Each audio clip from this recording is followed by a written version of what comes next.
Un secret caché d'une épouse apparemment innocente peut-il détruire toute sa vie? Découvrez cette histoire bouleversante où l'amour, la trahison et le sang écrivent une vérité jamais racontée.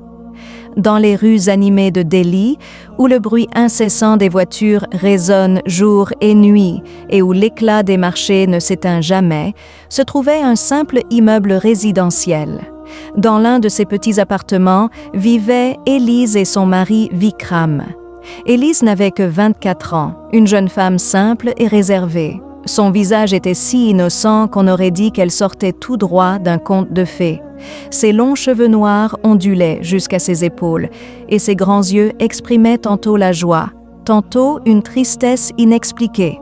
Sa peau claire et douce contrastait cruellement avec la réalité de sa vie.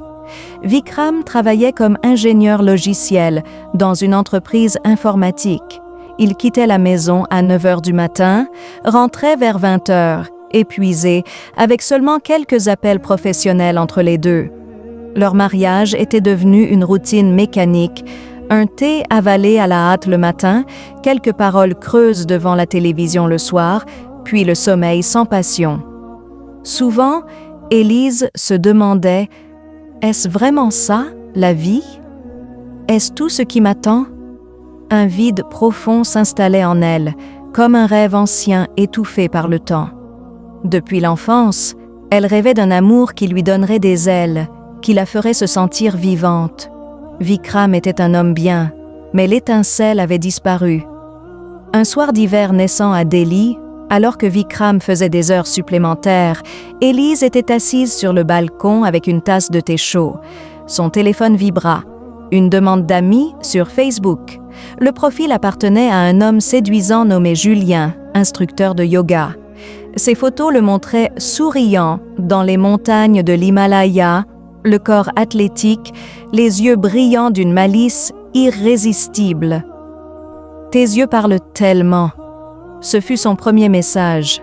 Élise sourit malgré elle. Elle savait que c'était mal. Pourtant, elle répondit. Les échanges devinrent rapides, intenses. Julien écrivait des poèmes, parlait de philosophie, flirtait avec une douceur enivrante. Ton sourire est comme le premier rayon du soleil. Des mots que Vikram n'avait jamais prononcés. Les nuits d'Élise furent bientôt remplies de conversations secrètes, pendant que son mari dormait à côté d'elle.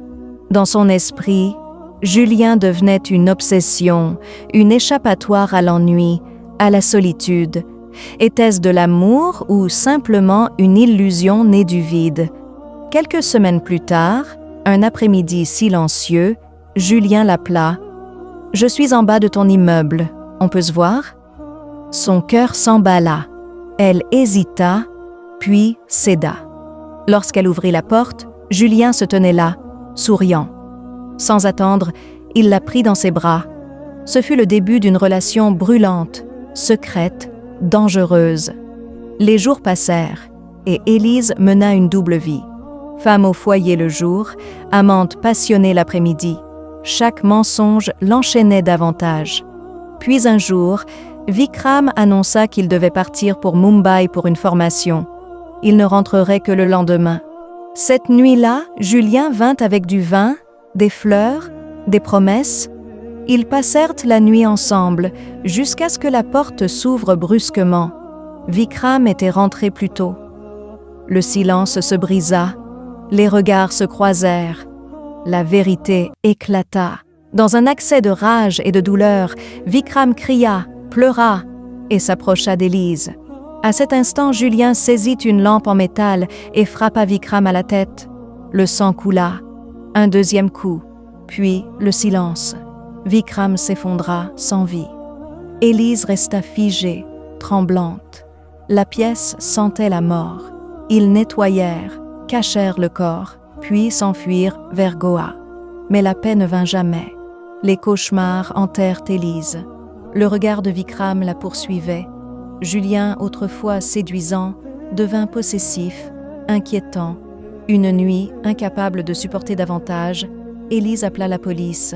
« Je me rends. Je suis à Goa. » Julien fut arrêté. Élise aussi. En prison, un étrange sentiment de liberté l'envahit. Elle comprit enfin, ce n'était pas de l'amour, mais une erreur fatale. La passion peut parfois mener à la destruction. Si cette histoire vous a touché, dites-le en commentaire. Pensez-vous que l'amour puisse aveugler au point de tout détruire? Pour plus d'histoires intenses, abonnez-vous à la chaîne et partagez votre avis.